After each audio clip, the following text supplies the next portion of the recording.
बात की कह रही हूँ, सच की। तुम मेरी ये बात पूछ कर देखो। हाँ, अरे तुम गांव में जाके देखो मेरे, उस समय की छोड़ो, किस समय की, अभी देखो जाके, ना बता दे। सारे मेरे गांव में यादव समाज के बहुत लोग हैं, 24 क्षेत्र से मैं हूँ, पूछ कर देख ली, यादव ही बता देंगे सारे।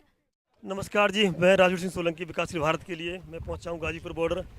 पूनम पंडित बहुत अरसे बाद स्वास्थ्य पूर्ण रूप से ठीक न होने के उपरांत भी यहां पर पहुंची हैं और वो बंगाल इलेक्शन में काफ़ी अपने मत प्रकट करती रहती हैं कि बंगाल इलेक्शन किस तरह चल रहा है, किसकी जीत किसकी हार, किसका अप किसका डाउन। और बंगाल में देख रहे हैं कि एक एक वोट की कीमत है और वोटिंग प्रतिशत भी 80% के आसपास रह रहा है। 80% के आसपास बंगाल में 2 फेज में वोटिंग चल रहा है और इससे लगता है कि मतदाता वोट देने के लिए बहुत उत्सुक है और बढ़ चढ़ करके मतदान में हिस्सा ले रहा है। तो पूनम पंडित, जैसा कि लग रहा है आपको बंगाल में इलेक्शन में 80% के आसपास वोट प्रतिशत रह रहा है, तो क्या रुझान लगता है आपको? हम तो देख रहे हैं, वो द लाइव टीवी पे भी देखी, वो सीआरपीएफ वाले कैसे कर रहे हैं। भैया तुम तो रहने दो करने को, द लाइव टीवी पे देखी आपने वीडियो आ रही, वो देखी ना।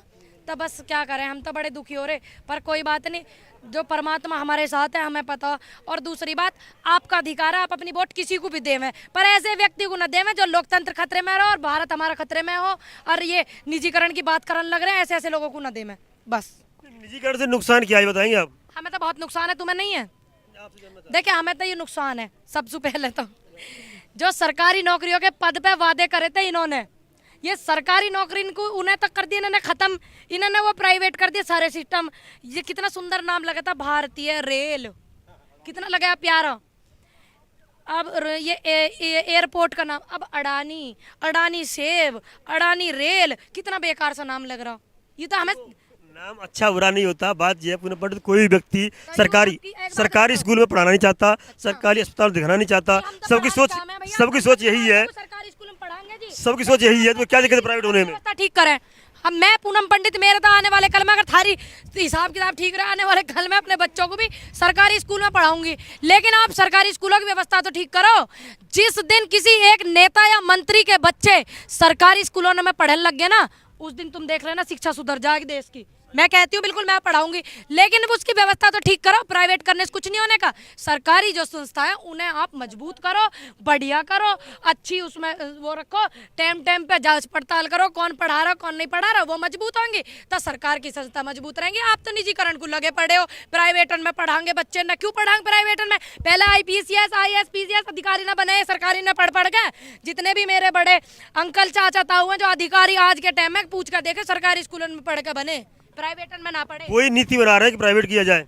कौन बना रहे हैं? जो तुम्हारे चाचा ताऊ IAS IPS बने। अच्छा, उन्होंने कही नु जी तुम जो सब सिस्टम में कर दो रही हो, इन्हें सब बेच दो सरकारी संस्था। अरे इन्हें सरकार कर रही है भैया, वे भी दुखी हैं, सब दुखी हैं देश में इनकी सरकार से, सब दुखी हैं, सारे पुलिस वाले दुखी बेचारे, सब दुखी हैं। पुलिस वाले की पेंशन इतने इतने दिन तक नौकरी कर लें, ये एक नेता एक दिन MP MLA बन जाओ, उसकी पेंशन खत्म नहीं होती, और ये 30-30 साल कर ले, और इनकी बेचारे इनकी पेंशन वेंशन CRPF VRPF सबकी खत्म कर दी। जो देश की सीमाओं पर है मैं उनकी भी खत्म कर दी है, और इनकी नहीं होती। मंत्री तंत्रियों की 5 साल वालों की 2 दिन रह जाओ, 2 दिन वालों की भी ना होती खत्म। चलिए, अच्छा पूर्ण प्रतियोगिता बताइए, बंगाल इलेक्शन के बारे में आप क्या कहती हैं? मैं तो यही कह रही हूँ, ध्यान से देखे, इन्होंने जो सरकार के नुमाइंदे हैं, सरकार ने जो दुर्व्यवहार देश की जनता के साथ, किसानों के साथ जो पड़ताड़ी थी ना करो है, और महिलाओं का अपमान करो, ऐसे ऐसे MP देखी ना, इनके मंत्रियों के पास समय कितना, उत्तराखंड के पास टाइम कितना। मैंने ऊपर से नीचे देखा, घुटने फटे हुए, उस घुटने को देखने की इनकी वो है। घर में भी एक बेटियां है, हालांकि मुझे नहीं कहना चाहिए, उसकी भी फोटो देखी हमने, उनको समय फटे घुटने देखने का। लेकिन देश की जनता की जो हालत फटी हुई यूं ना दिख रही ना, किसानों की हालत फटी यूं ना दिख रही, युवाओं की हालत फटी है यूं ना दिख रही, बेनौकरी का घूम रहे कितना समय। तो मेरा अनुरोध है, आपका वोट है, आपका अपना अधिकार है, आप अपने इन बातों को नजर में रखते हुए जब वोट डालें, आप किसी को भी डालें, आप आजाद हैं, मैं आप पे रोक नहीं लगाऊंगी। नहीं, वहाँ पे माननीय प्रधानमंत्री जी कहते हैं कि वर्तमान सरकार है उसने लूट खसूट मचा रखी है, उसे हटाने के लिए डबल इंजन की जरूरत है, जिससे कि पश्चिम बंगाल का चौमुखी विकास किया जा सके।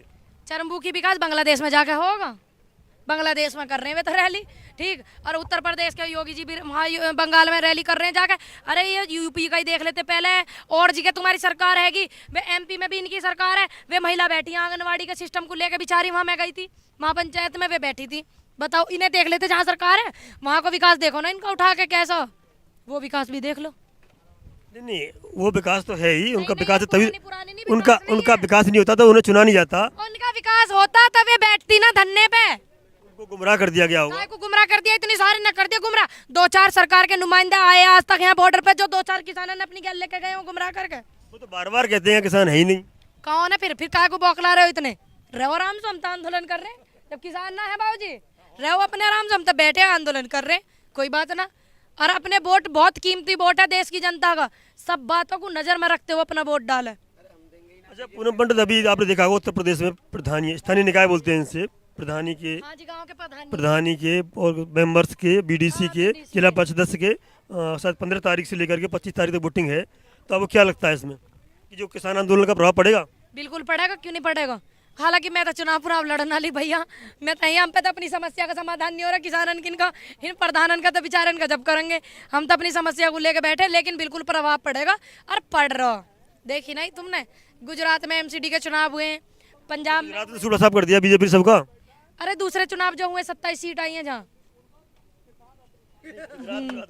हाँ, ये जो आई है इसमें, अरे इसमें आई 27 सीट, इसकी कौन सा सीट आई है? केजरीवाल। हाँ, सूरत की। सूरत कहाँ है? कहाँ? गुजरात में ना, मुझे लगा विदेश में दिखे।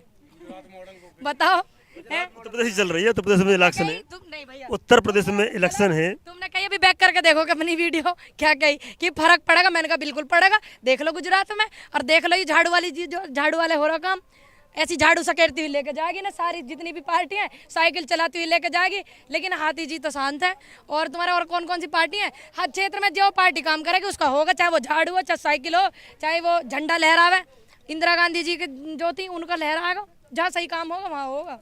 तो बार बार ये प्रश्न पे यही है आपका, उत्तर प्रदेश में जो इलेक्शन है इसमें क्या कहना है आपका? उत्तर प्रदेश में बिल्कुल होगा प्रभाव, तुम देखते रहियो, वादा है। पंचायत इलेक्शन में पहले कहा को पंचायत जो सुनो, हाँ एक और बात थी, ये तो चुनाव चिन्ह पे करवा रहे थे, फिर इन्होंने कैंसिल काहे करा। जो ये जिला पंचायत वाले चुनाव हैं, कुछ दिन पहले आपको भी सुनने में आया होगा, मेरे से आप बहुत सीनियर हैं बड़े भाई, कि चुनाव चिन्ह पे करवाएंगे, सिंबल पे। अब इन्होंने आंदोलन के चलते चलते वो सिंबल क्यों हटा दिया? हटाते टिकट मांगने वाले ज्यादा थे, विवाद न हो जाए इसलिए। अच्छा, ओहो, जब टिकट मांगने वाली जनता ज्यादा हो जाता, एडजस्टमेंट भी करा जा, इन्होंने क्यों हटा दिया वो सिंबल? उनका ये कहना, जनता हमारे साथ है, मांगने वाले ज्यादा थे, बहुत ज्यादा में थे, और बूथ लेवल तक हमारा कार्यकर्ता है, इसलिए समस्या न पैदा हो। अब देखियो तुम कितनी तादाद में, अब देखियो ना तुम, ये तुम्हें नहीं पता, ये तुम्हें बहकाने और बरगराने का काम जो माननीय मोदी जी कर रहे हैं, जिन्होंने करा है। जैसा उन्होंने कही है कि बांग्लादेश की लड़ाई में मैंने भी जेल काटी, अपना सहयोग किया, मेरे साथियों ने, मेरी समझ में यूं नहीं आ रही जेल वो कौन सी गए, बांग्लादेश गए, पाकिस्तान गए, भारत गए, मुझे भी नॉलेज नहीं है। मैं बताया था, उन्होंने नहीं बताया, मैं बताया था आपको, एबीवीपी में उन्होंने आंदोलन किया था, एबीवीपी की तरफ से, छात्र आंदोलन की तरफ से उन्होंने आंदोलन किया था। की ना, जब देश का वो हो रहा, जबकि बता रहे हैं। छात्र तभी बता रहा हूँ मैं, तब वो छात्र थे और छात्र आंदोलन में भाग लिया था उन्होंने देश के प्रति। जेल कब गए? भाग लिया, चलो मान लिया, जेल कौन सी में गए वो बताओ। वहाँ पकड़े गए उनको, छात्र आंदोलन छात्र पकड़े गए थे तब। वहाँ पकड़े गए हो, पाकिस्तान के खिलाफ उन्होंने भारत के छात्रों के साथ में आंदोलन में हिस्सा लिया था, ऐसा कहा गया है। हिस्सा लिया गया तो छोड़ दो, हिस्सा तो हम भी आंदोलन में ले रहे, ठीक है, तुम भी ले रहे हो। वहाँ उन्होंने कहा है, मेन मुद्दे पर कहा, तो वो 7 साल से क्या क्या कह रहे हैं। दूसरी बात, उन्होंने आंदोलन में हिस्सा लिया, उस बात में और जेल जाने में बहुत फर्क है। तुम जेल बताओ कौन सी गए वे? जब किसी दूतावास में आंदोलन करते हैं, हिरासत में ले लेते हैं, कोई बड़ी बात नहीं, जेल जाना क्या बड़ी बात है? मैं और मेरे साथियों ने जेल काटी, कौन सी जेल कटी? मैंने तो इतना सवाल करा, पाकिस्तान की में रह कहाँ है, बांग्लादेश की में, भारत की में, जमानत पे छूटे या माफी मांग के काम चल गया? पंडित उन्होंने स्पष्ट कहा है, उनके वक्ताओं ने प्रेस करके कहा है कि वो छात्र थे, छात्र नेता पाकिस्तान के अगेंस्ट आंदोलन कर रहे थे। पूरा उत्तर सुन लीजिए, तब हिरासत में लिए थे। समझ में नहीं आ रहा, कभी तो माननीय मोदी जी, आप कह रहे थे बताइए नहीं, बता दिया मैंने आपको ना। आपने डिटेल ढंग में नहीं दी, आप रिकॉर्ड में है, आपके स्टेटमेंट ये बताओ, नहीं हो गया आपके पास रिकॉर्ड में निकालेंगे। आप निकाल कर कल मुझे बताना, अगर मेरी तबीयत ठीक भी ना रहे ना मुझे फोन कर दिया, मैं आपके घर आ जाऊंगी, ध्यान रखना आप।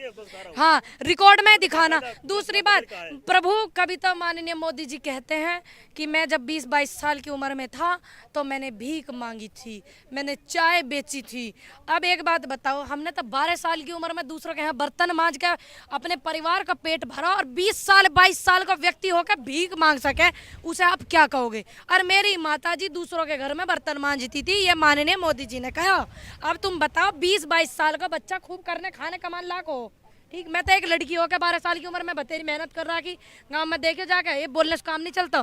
कल आप भी वहाँ पहुँच जाए, उसमें क्या बात है? कहाँ पहुँच जाऊँ? जहाँ उनकी बात कर रहे हैं आप। अरे मैं तो इस बात की कह रही हूँ, सच की। तुम मेरी ये बात पूछ कर देखो। हाँ, अरे तुम गांव में जाके देखो, मेरे उस समय की छोड़ो, किस समय की, अभी देखो जाके, ना बता दे। सारे मेरे गांव में यादव समाज के बहुत लोग हैं, 24 क्षेत्र से मैं हूँ, पूछ कर देख ली, यादव भी बता देंगे सारे। चलो, हो सके कि मैं झूठ बोल रही हूँ, मेरा जो परिवार है। अरे उन्होंने करा कद में, नू समझ में नहीं आ रही। 22 साल की उम्र में भीख मांगते अच्छे लगेंगे? कैसी बात कर रहे हैं? खूब जवान हो। आज 21वीं सदी में आपको ये काम करना पड़ गया। आज से 50 साल पहले देश हमारा कितना गरीब था, उस समय उन्हें करना पड़ गया। उसका आपत्ति क्या है आपको? कोई आपत्ति नहीं, बहुत गरीब था, लेकिन उस टाइम पे जो गरीब हो गए ना, कितने अटल बिहारी वाजपेयी जी कितने बड़े नेता बने, उस टाइम के ही तो बने, ठीक? और ये तुम्हारे शास्त्री जी, जवाहरलाल नेहरू जी, ये सब उसी टाइम के इतने पढ़े पढ़े लिखे लोग हैं। माननीय मोदी जी ने तो डिग्री भी बोल ली, जो भारत में ना आई जब तक।